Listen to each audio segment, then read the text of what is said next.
Oh my God. A very interesting topic in terms of the moment you say, oh my God, is going to attract attention by sheer attractive value. Now, that speech which you gave had a lot of humor in it, very subtle humor, and it had to be listened to very carefully to get the humor across to the person who was listening. That was one very interesting aspect about the speech. Two, it had insights which were philosophical and at the same time a little abstruse, I would say. Abstruse in the sense they were difficult to understand. What was the purpose of the speech that you were making? You were sharing something, but at the bottom of it, there was something you were trying to get across. That was not very clear. So, if a difficult speech like this had to be put across to the audience, somewhere it should have had the purpose of the speech very, very evident in it.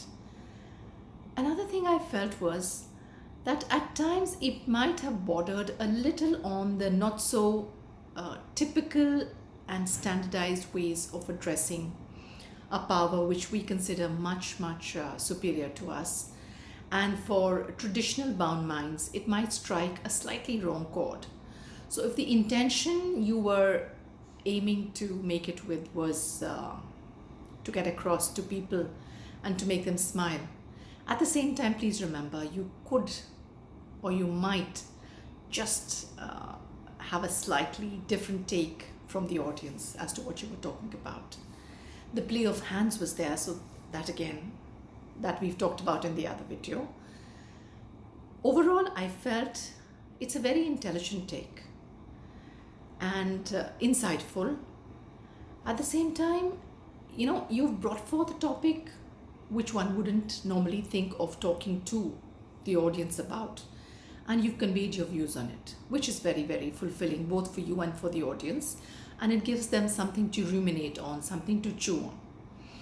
If there had been a slight less bordering on the not so diametrically, what should I say, diametrically rebellious, not even rebellious, diametrically opposite to what you really were trying to convey, and something